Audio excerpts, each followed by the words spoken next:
Good morning, viewers. You're watching Republic TV with me, Priyanka. Welcome to today's segment of Quick Morning, where we delve into the latest news and updates from around the country and across the world.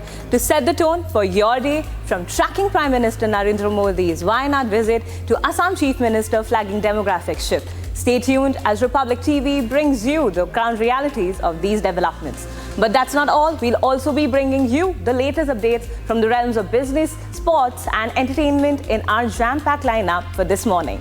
So let's kickstart today's Mega News Day here on Republic, as always with a nation first this quick morning.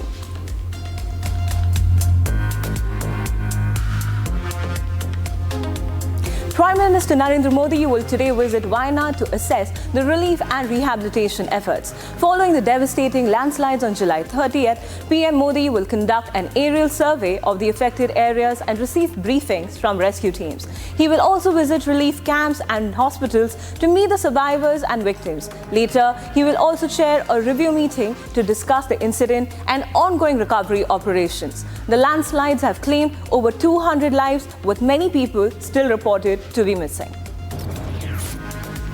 The opposition is considering submitting a notice to move a resolution for Rajya Sabha Chairman Jagdeep Dhankar's removal. This after tensions between Rajya Sabha Chairman Jagdeep Dhankar and opposition parties flared into a heated exchange involving Samajwadi Party MP Jaya Bachchan. The move is intended to protest against conduct. Concerns include Dhankar's handling of opposition leaders' speeches and alleged disrespect towards opposition members. The Congress party has accused him of undermining the opposition's role in the Rajya Sabha, leading to a walkout and calls for stricter adherence to parliamentary rules. I was upset with the tone, and especially when LOP stood up to speak, he had switched off the mic. How can you do this? ये तो परंपरा के खिलाफ है. You have to allow the leader. Who is going to protect us? The leader of opposition. We are all together in opposition. If you are not going to allow him to speak, if he is not going to be heard in the House, then what are we doing? And on top of that, I mean, every time using words which are unparliamentary, which I don't want to say in front of all of you.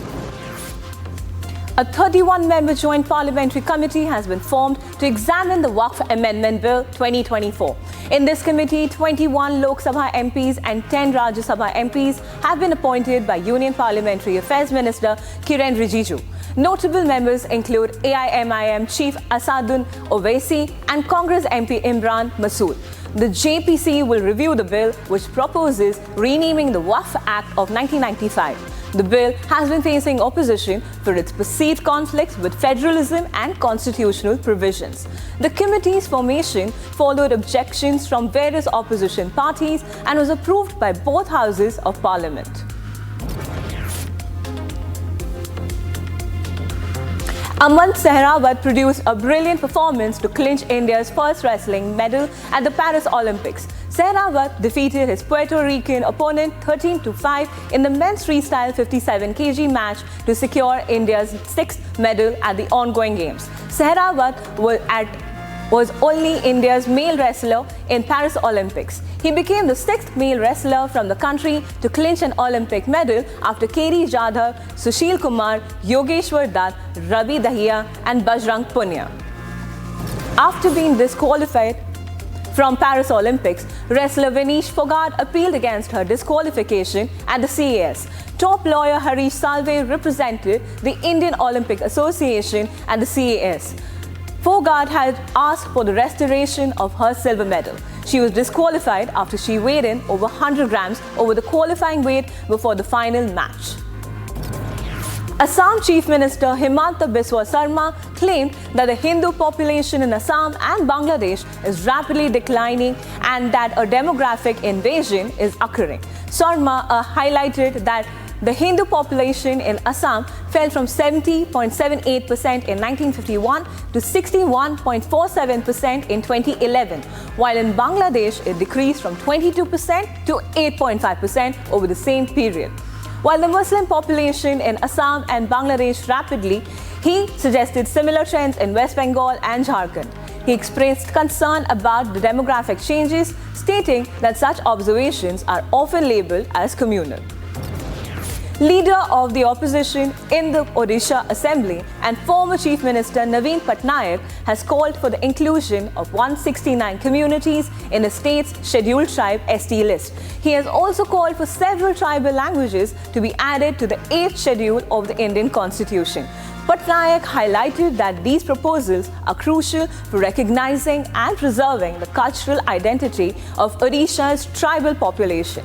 He noted that his previous administration had taken significant steps to support tribal communities, including establishing hostels for students and creating a special development council.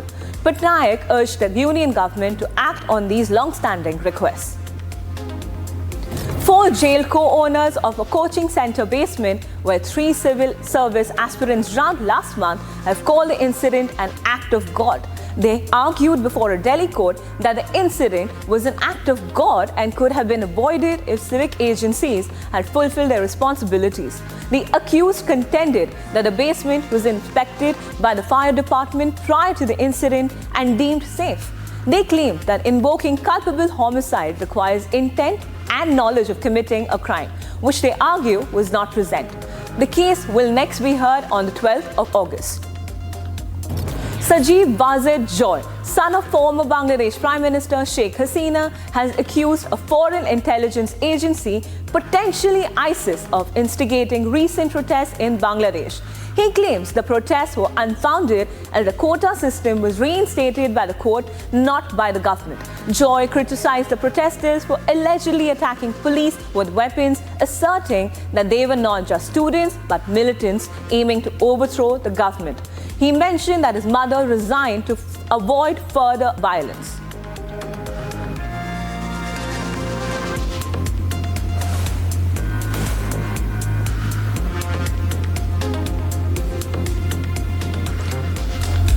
Viewers, tracking the top business stories for the day, we bring you the latest updates on India's economic landscape. From DGCA giving nod to Air India and Vistara to integrate line maintenance to FATF calling on India to tighten its bank security. Stay tuned as we delve into the key highlights shaping the business world today. The Director General of Civil Aviation has approved the integration of the aircraft line maintenance operations between Air India and Vistara as the airlines move towards merging. This integration is authorized under CAR 145 and aims to optimize resources, improve operational performance, and reduce aircraft turnaround times. By unifying their maintenance teams and resources, Air India and Vistara, both part of the Tata Group, will enhance their ability to manage a diverse fleet, improve schedule integrity, and boost operational reliability. The integration will also facilitate real-time access to maintenance records, streamline issue resolution, and create economies of scale. Following the merger, Singapore Airlines will retain a 25.1% stake in the combined entity. The Financial Action Task Force has advised India to enhance due diligence on the bank accounts of local politicians, government officials, and their families. This is part of its review process of India's anti-money laundering measures. This recommendation stems from the 2023 FATF review and suggests stricter monitoring of the financial activities of politically exposed persons and requires senior bank managers to approve new accounts for them. While India already enforces strict checks on foreign political figures, it has yet to implement these recommendations for domestic politically exposed persons. The FATF's final report will provide further guidance, but India is expected to have 5 years to comply with the new rules. Domestic air passenger traffic in India was slightly down by 0.5% in July compared to June 2024, but it showed an 8.6% increase year over year. Airlines' capacity deployment increased by 5% from July 2023 and marginally by 0.2% from June 2024. For the first 4 months of the financial year 2025, domestic passenger traffic reached over 53 million. International traffic for Indian carriers also grew significantly. Despite this recovery, the ICRA outlook remains stable, noting improvements in pricing power and yields. However, it also highlighted challenges such as elevated aviation turbine fuel prices and the currency depreciation affecting airlines' cost structures. The ongoing trend in passenger traffic is expected to continue, though airlines will need to manage the cost and fare adjustments carefully to maintain profitability. The Securities and Exchange Board of India will establish 2 new institutions to improve investor information quality. The Performance Validation Agency will verify claims by investment advisors, research analysts, and algorithmic trading providers. Data benchmarking institution will standardize data across asset classes. These initiatives are part of SEBI's 2023-24 report and aim to enhance information reliability. SEBI will also introduce a closed fee collection system to ensure payments are made only to verified entities. For fiscal year 2024-25, SEBI plans to support capital formation in real estate and infrastructure through customized regulations. The regulator will also explore municipal bonds and review delisting norms to foster market growth and flexibility. On Friday, investors' wealth surged by 4.46 lakh crore rupees as stock markets rebounded from previous declines. Fueled by a strong global rally, the BSE Sensex rose by 1.04%. Market capitalization of BSE-listed firms increased to about $5.37 trillion. The rally was driven broad-based buying across sectors with significant gains in Tech Mahindra, Tata Motors and Reliance Industries. While Kotak Mahindra Bank and Sun Pharma lagged, all in sectoral indices ended positively, led by IT and consumer discretionary stocks.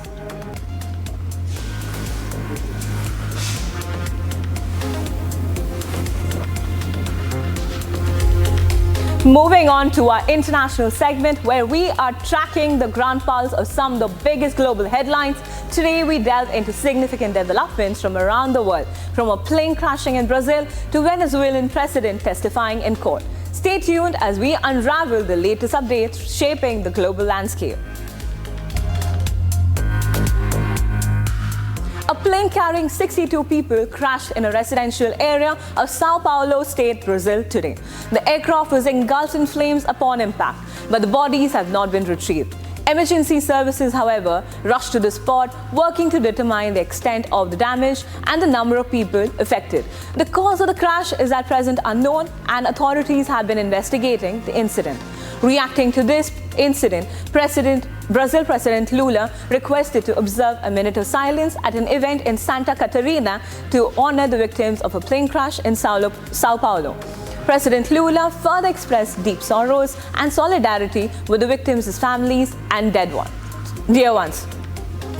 Flash floods that struck northeast Ohio on Thursday evening caused significant disruptions and dangers across the region. Vehicles became trapped on roadways as heavy rain led to rapid water accumulation. In Summit County, emergency responders had to rescue at least 6 people who were stuck in their cars and homes due to the rising floodwaters. Along I-76, drivers were forced to abandon their vehicles, which became immobilized in the deep standing water. Some attempted to navigate through the flooded areas but ended up stalling out, while others remained stranded with their hazard lights on.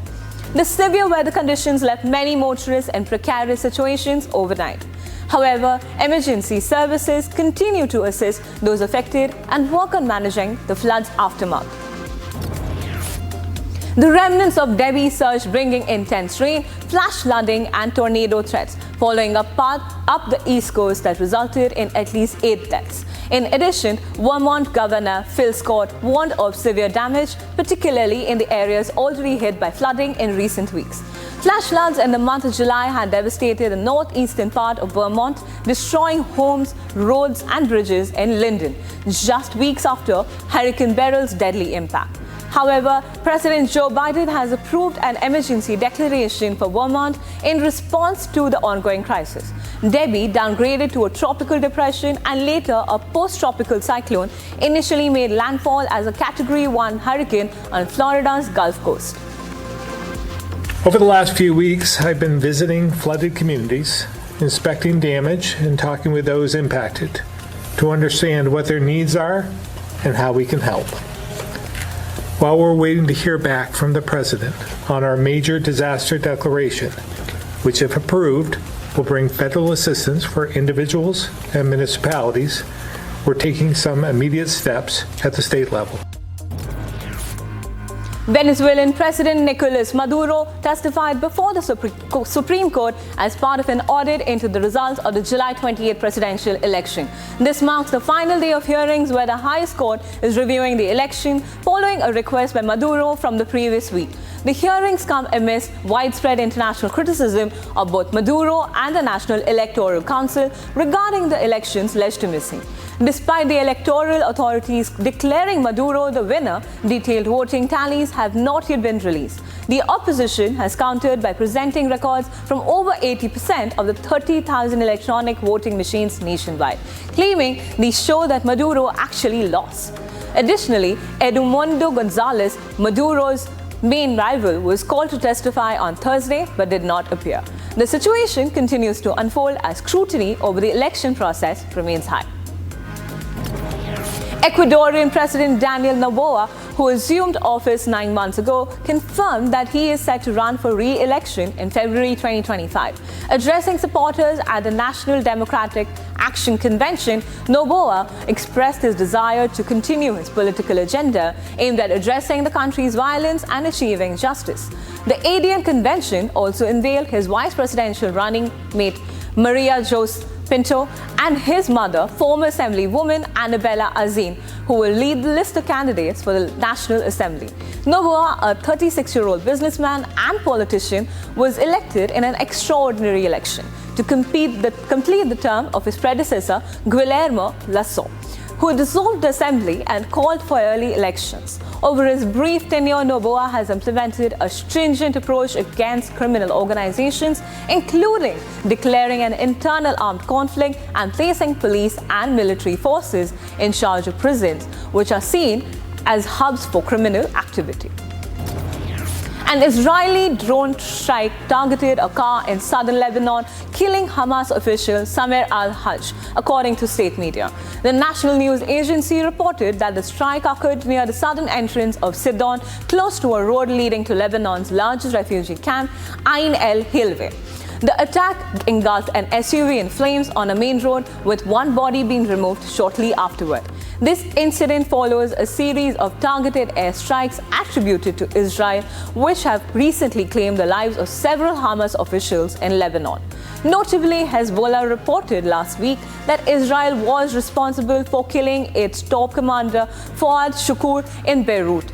Earlier this year, in January, Saleh Aruri, the highest-ranking Hamas official in Lebanon, was also killed in an airstrike in Beirut, also attributed to Israel.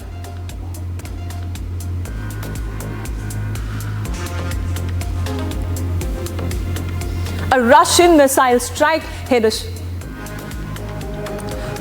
shopping mall in Ukraine, killing 11 people and injuring 44 others. The mall, situated in a residential area of the eastern Donetsk region, was engulfed in thick black smoke after the attack.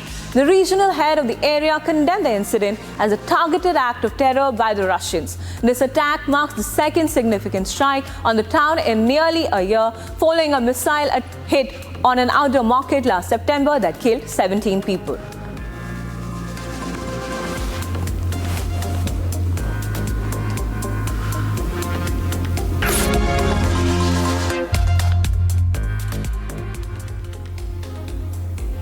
Alright viewers, it's time to dive into the world of sports with our segment dedicated to all the action-packed highlights and exciting matchups. Today we bring you the latest updates from the field of sports, from Germany clinching bronze in women's football to Japan contestant winning the 57 kg freestyle category. This and more as we unravel the latest updates from the Paris Olympics.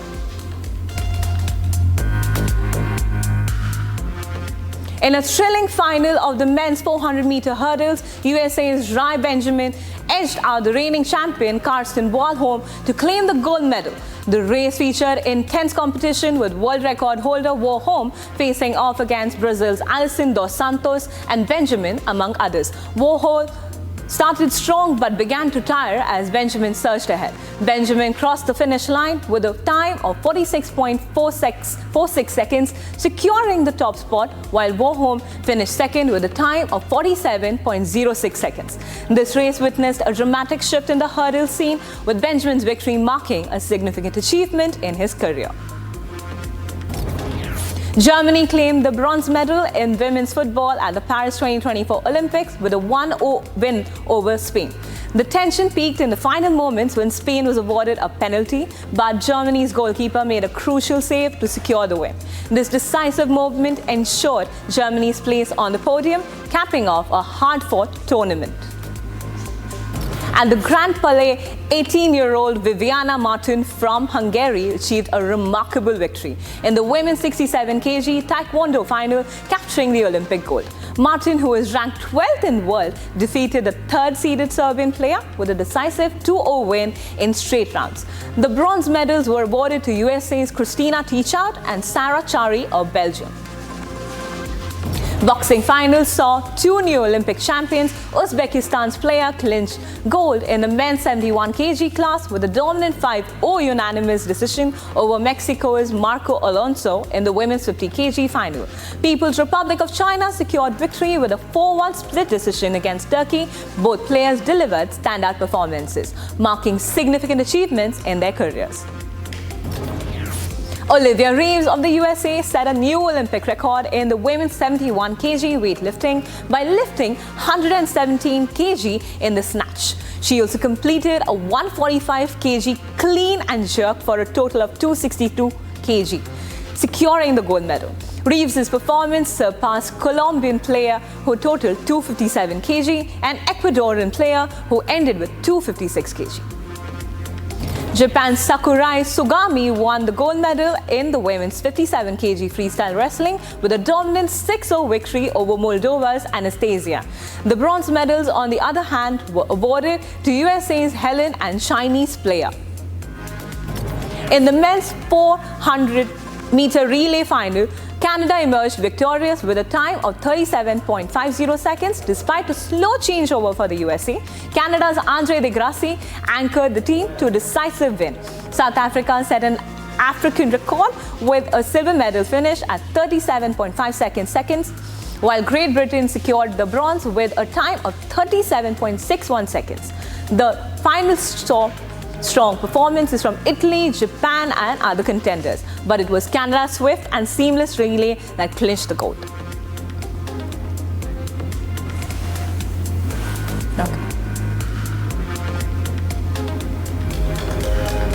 Tracking the buzz, it's time to delve into the world of entertainment. Today, we bring you the highlights from the wheel of glitz and glamour. From John Abraham slamming celebrities for endorsing pan masala products to rapper Travis Scott being arrested. And more as we unravel all the latest updates from the entertainment industry this morning. Taapsee Pannu, who married her long-term boyfriend, Danish badminton player Matthias Bo, in a private ceremony in Udaipur, has disclosed that they were engaged for over a decade before they finally tied the knot. The actress revealed that they met over 10 to 11 years ago and got engaged a year later. Bo is a Danish badminton player and coach. The Pink actress also shared that her friends had warned her against dating Matthias Bo since he was a foreigner, but he turned out to be a genuine person. John Abraham has criticized celebrities who promote pan masala despite advocating for fitness and healthy living.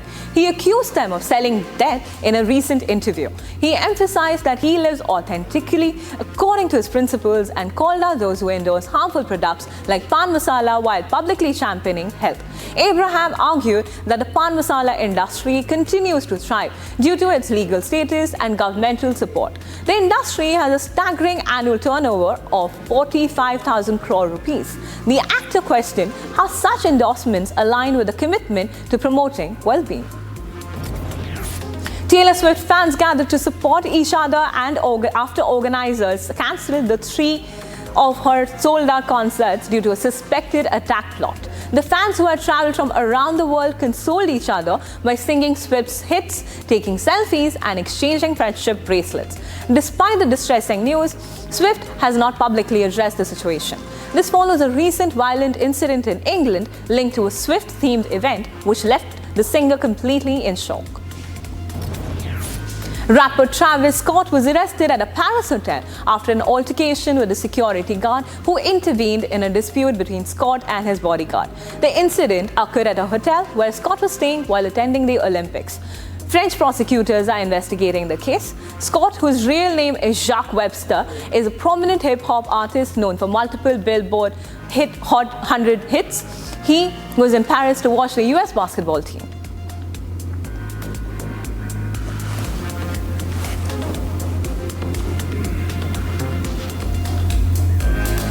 And that's a wrap for today's quick segment of Quick Morning. Don't go anywhere, viewers, as we'll be right back tracking the top headlines and biggest stories from across the globe only on Republic TV.